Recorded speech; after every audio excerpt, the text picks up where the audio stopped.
Hello বাচ্চো, welcome to Biohack NEET প্রস্তুতির জন্য বাংলা ইউটিউব চ্যানেল। তো স্ট্রে ভ্যাকেন্সি রাউন্ড অলমোস্ট শেষের দিকে আমাদের ওয়েস্ট বেঙ্গল এবং অল ইন্ডিয়া রিপোর্টিং চলছে দুদিকেই, তোমরা জানো। এরপর যেটা আসতে পারে সেটা হচ্ছে স্পেশাল স্ট্রে ভ্যাকেন্সি রাউন্ড। নিট 2024 সালেও কিন্তু স্পেশাল স্ট্রে ভ্যাকেন্সি রাউন্ড নোটিশ এসেছিল 19শে নভেম্বর। অল ইন্ডিয়ার ক্ষেত্রে কথা বলছি, যে স্পেশাল স্ট্রে ভ্যাকেন্সি রাউন্ড হবে এবং তার কিছু স্পেশাল রুল অ্যান্ড রেগুলেশন জারি করা হয়েছিল এমসিসির তরফ থেকে। তো এবছরেও দেখো 100% সিট কখনোই ভর্তি হয় না। কিছু না কিছু সিট কিন্তু সব সময় ফাঁকা থাকে, সেটা প্রাইভেট হতে পারে, সেটা গভর্নমেন্ট হতে পারে, সেটা বিডিএস হতে পারে। কিছু না কিছু সিট কিন্তু ফাঁকা থাকে। এর আগে তখন একটা রুল ছিল যে তোমার কাউন্সেলিংয়ে কিছু সিট যদি বেঁচে যায় স্ট্রে ভ্যাকেন্সি রাউন্ডের পরেও, সেই সিটগুলো কলেজের হাতে দিয়ে দেওয়া হতো এবং কলেজ সেই মতো নিজেদের ইচ্ছা মতো স্টুডেন্ট ভর্তি করতে পারতো। এক্ষেত্রে অনেক বেশি অনিয়ম হচ্ছিল, অনেক বেশি স্ক্যাম হচ্ছিল। বর্তমানে যেটা রয়েছে যে একটা সিটও যদি ফাঁকা থাকে সেটা এমসিসি অথবা ডাব্লিউবিএমসিসি মারফতই ভর্তি হবে।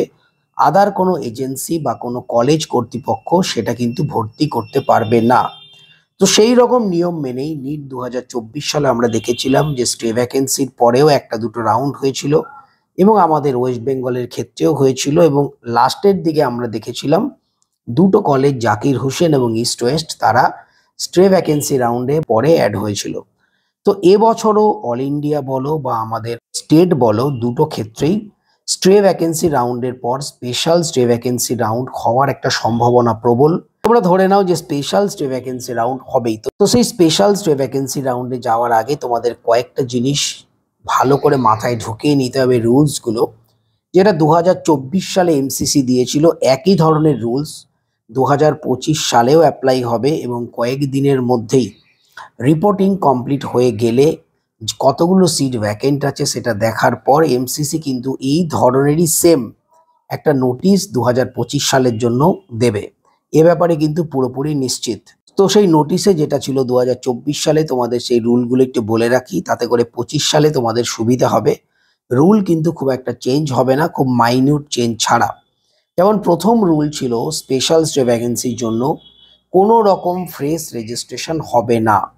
যে সমস্ত ক্যান্ডিডেটরা প্রথম থেকে রেজিস্টার্ড হয়ে রয়েছে, যাদের ফিস পেমেন্ট করা রয়েছে, এই রাউন্ডগুলো রাউন্ড 1, রাউন্ড 2, রাউন্ড 3 স্ট্রে কোনোটাতেই কোনো সিট অ্যালটমেন্ট হয়নি, শুধুমাত্র তারাই কিন্তু এই স্পেশাল স্ট্রে ভ্যাকেন্সি রাউন্ডের জন্য এলিজেবল হবে। এছাড়াও এই স্পেশাল স্ট্রে ভ্যাকেন্সি রাউন্ডের জন্য তোমাদের এক্সট্রা কিছু ফিস পেমেন্ট করতে হবে। যে কোনো গভর্নমেন্ট সিটের জন্য 50,000 টাকা সিকিউরিটি ডিপোজিট এবং প্রাইভেট বা ডিমড ইউনিভার্সিটির জন্য 3 লক্ষ টাকা সিকিউরিটি ডিপোজিট তোমাদের কিন্তু পেমেন্ট করতে হবে। কোনোভাবে তোমরা যদি স্পেশাল স্ট্রে ভ্যাকেন্সি রাউন্ডে কোনো কলেজ পাও, তোমাদের সেই কলেজটা নিতেই হবে। যদি তোমরা কলেজ না নাও তাহলে তোমাদের এই যে সিকিউরিটি ডিপোজিট, যেটা গভর্নমেন্টের জন্য 50,000 এবং প্রাইভেট বা ডিমডের জন্য 3 লাখ, পুরোটাই কেটে নেবে এবং তোমরা নেক্সট ইয়ার 2026 সালে নিট এক্সাম দিতে পারবে না। তো এই যে নিট এক্সাম দিতে পারবে না, সেই রুলটার কিছুটা পরিবর্তন এবছর হয়েছে। 24 পর্যন্ত যেটা ছিল যে নেক্সট ইয়ারে এক্সাম দিতে পারা যাবে না, এবার 2026 সালে কিন্তু বলছে যে তোমরা এক্সাম দিতে পারবে কিন্তু সিকিউরিটি অ্যামাউন্ট কাটা যাবে। মানে এই যে এক্সট্রা করে তোমরা 50,000 বা 3 লাখ টাকা দিচ্ছ, এই টাকাটা কিন্তু পুরোপুরি কাটা যাবে। সেই কারণে স্পেশাল স্টে ভ্যাকেন্সি রাউন্ডে পার্টিসিপেট করার আগে 10 বার ভাববে। প্রথমত যে কলেজগুলো তোমরা সিলেক্ট করছো সেই কলেজগুলো সম্বন্ধে ডিটেল জানবে, তারপরে কিন্তু তোমাদের এই সিকিউরিটি ডিপোজিট যেটা কাটা যাবে সে ব্যাপারেও তোমাদের ভাবতে হবে। সমস্ত ভাবনা চিন্তা করেই তোমরা চয়েস ফিলিং করবে স্পেশাল স্টে ভ্যাকেন্সির জন্য। আদারওয়াইজ তোমরা যদি কোনো ভুল করে ফেলো এক্ষেত্রে, সেক্ষেত্রে তোমাদের কিন্তু একটা হিউজ অ্যামাউন্টের টাকা নষ্ট হবে, সে ব্যাপারটা মাথায় রাখবে। এছাড়াও যেটা বলা ছিল যে অল ইন্ডিয়া কোটা থেকে কোনো স্টুডেন্ট যদি স্পেশাল স্টে ভ্যাকেন্সি রাউন্ডে কোনো সিট পায়, সে জয়েন করুক বা না করুক সেটা তো পরের কথা, যদি সিট পায় সে কিন্তু স্টেট কোটাতে কোনো রকম কাউন্সেলিংয়ে ফার্দার আর পার্টিসিপেট করতে পারবে না। এটাও একটা গুরুত্বপূর্ণ রুল 2024 সালে এমসিসি বলেছিল। তো চলো এবার দেখে নিই কারা কারা স্পেশাল স্টে ভ্যাকেন্সি রাউন্ডের জন্য এলিজেবল হবে এবং কারা কারা এলিজিবল একবারই হবে না। প্রথমে যদি আমরা এলিজিবিলিটি দেখি, দেখো যাদের আগের থেকে রেজিস্ট্রেশন করা রয়েছে তারাই কিন্তু এলিজিবল।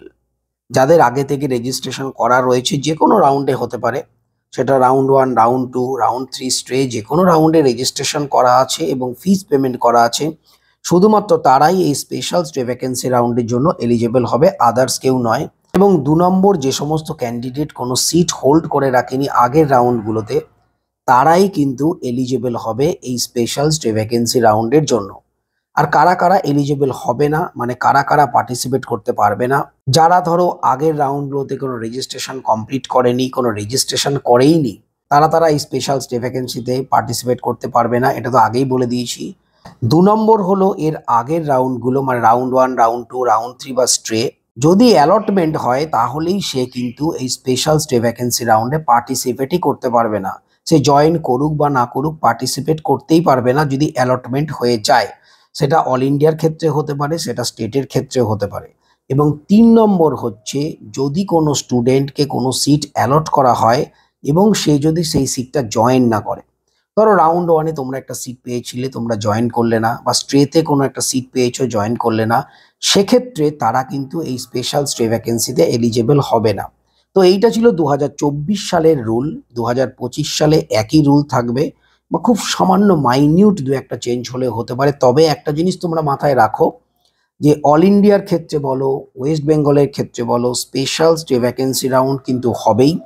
এবং স্পেশাল স্টে ভ্যাকেন্সি রাউন্ডের জন্য তোমাদের এক্সট্রা করে কিছুটা ফিস পেমেন্ট করতে হবে। এবার এমন হতে পারে, যেহেতু এবছর রুল চেঞ্জ হয়েছে, যে তোমরা কলেজ পেয়েও যদি না নাও, তাহলে তোমাদের সিকিউরিটি অ্যামাউন্ট কাটা যাবে, কিন্তু তোমরা 2026 সালে দিতে পারবে। আগের বার যেটা ছিল দিতে পারবে না, এবার তোমরা এক্সাম দিতে পারবে। তাহলে আরেকটা জিনিসও হতে পারে, এক্ষেত্রে এই যে তোমার যে সিকিউরিটি অ্যামাউন্ট, যে ফিস, সেটাকে বাড়িয়ে দিতে পারে। যারা কলেজ পেলে নেবেই, তারাই এই রাউন্ডে পার্টিসিপেট করে। সেই কারণে 2025 সালে সিকিউরিটি অ্যামাউন্টের যে টাকা, সেটা বেড়ে যেতে পারে, কিন্তু পরবর্তীকালে তোমরা এক্সাম দিতে পারবে না, এই রুলটা হয়তো আশা করি থাকবে না। তো এটাই ছিল স্পেশাল স্টে ভ্যাকেন্সি রাউন্ড সম্বন্ধে ডিটেল ইনফরমেশন। সবাই খুব ভালো থেকো, মন দিয়ে পড়াশোনা করে চ্যানেলটা সাবস্ক্রাইব রাখো, নোটিফিকেশনটা অন রাখো নিট রিলেটেড যাবতীয় ইনফরমেশনের জন্য। টাটা।